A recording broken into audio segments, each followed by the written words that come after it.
Hello, আসসালামু আলাইকুম viewers, আশা করি সবাই ভালো আছেন। আজকে আরেকটা ভিডিও, আশা করি আমার ভিডিওটা আপনাদের ভালো লাগবে। আর ভিডিওটি শুরু করার আগে বলে নিচ্ছি, যারা আমার চ্যানেলটা এখনও সাবস্ক্রাইব করে নেয় প্লিজ আমার চ্যানেলটা সাবস্ক্রাইব করবেন। আমার ভিডিওটা অবশ্যই আপনাদের ভালো লাগবে না, এবং আপনারা অবশ্যই ভিডিওটার আপডেটগুলো পেয়ে যাবেন। যাই হোক, তো শুরু করা যাক ভিডিওটি হলো যে আজকে যে টপিক যেটা না আলোচনা করব সেটা হলো কলা গাছ দেখলে কি হয়। এটা আমি আগেও বলছি আমার রিয়েল ভিডিওতে, অরিজিনাল বড় একটা ভিডিওতে আমি বলছি যে কলা গাছ দেখলে কি হয়, বিস্তারিত সেখানে আলাপ করা হয়ে গেছে। তো এখানে কলা গাছ নিয়ে আবার ভিডিও করার কারণ হলো, এটা আমাদের ফ্যামিলির মধ্যে, আমার আত্মীয় স্বজনের মধ্যেই একজনই স্বপ্নটা দেখছেন, যার বয়স হলো 65 বছর। তো উনি স্বপ্নটা 2-3 বার দেখছেন, এবং দেখার ফলে উনি ফলও পাইছেন। ওনার রেজাল্টটা খুব ভালো। আমি সেই কারণেই আজকে আপনাদের সাথে এটা শেয়ার করা।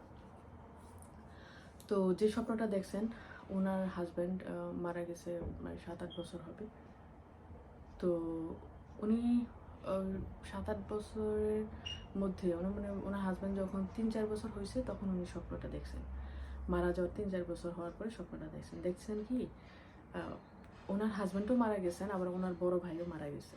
যাই হোক, তো ওনার হাজব্যান্ড আর ওনার বড় ভাইদের মধ্যে অনেক মিল ছিল আর কি।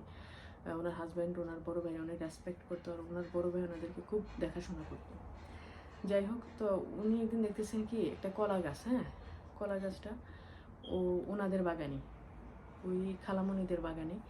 তো খালামণি হাজব্যান্ড যে মারা গেছে উনি কলা গাছটা উঠায় আনছেন, অন্য জায়গায় লাগাবেন আর কি। ওনাদের যে বাগান আছে, বাগান থেকে ওনাদের অনেক জমি আছে, তো অন্য কোনো জমিতে নিয়ে লাগাবে। তো ওনার যে বড় ভাই আছে, ওই ভাই উনিও মারা গেছেন, ওই বড় ভাই আবার ওনার হাজব্যান্ড থেকে কলা গাছটা জোর করেই কায়রা নিতে চাচ্ছে, এরকম অবস্থা। বা ওনার হাজব্যান্ড কোনো মতে এটা দিতেছে না, আর খালামণির হাজব্যান্ড উনি দিবেই না, যতই জোরাজোরি করে না কেন উনি দিবে না। আর ওনার বড় ভাই, যে খালামণির যে বড় ভাই, উনি এত জোরাজোরি করতেছে যে পাতাগুলি যেমন ছিঁড়ে যাবে এরকম অবস্থা। কিন্তু খালামণি বলতেছে যে যদি এটা বাস্তব জীবনে হয়তো কখনো তো খালু বা আমার বাইরে এটা না দিয়ে থাকতো না, একটা কলা গাছ। যাই হোক, পরে খালামণির হাজব্যান্ড এটা দিল না দেওয়ার পরে উনি অন্য জায়গায় নিয়ে, ওনার ঘরের পিছনে বা অন্য জায়গায় নিয়ে কলা গাছটা লাগাইছেন। যাই হোক, তো ওনার বড় ভাই তো চলে গেছেন, যেহেতু নিতে পারেনি। তো ওনার রেজাল্টটা উনি 2 বছর পরে পাইছেন।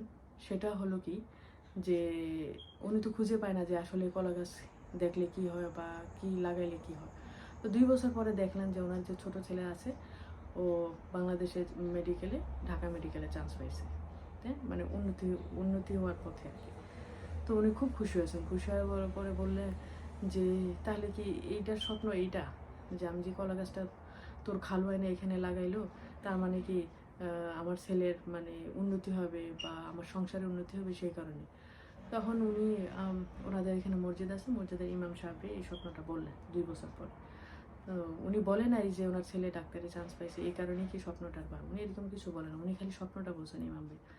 তখন ইমাম সাহেব জানতো যে ওনার ছেলে মেডিকেলে চান্স পাইছে।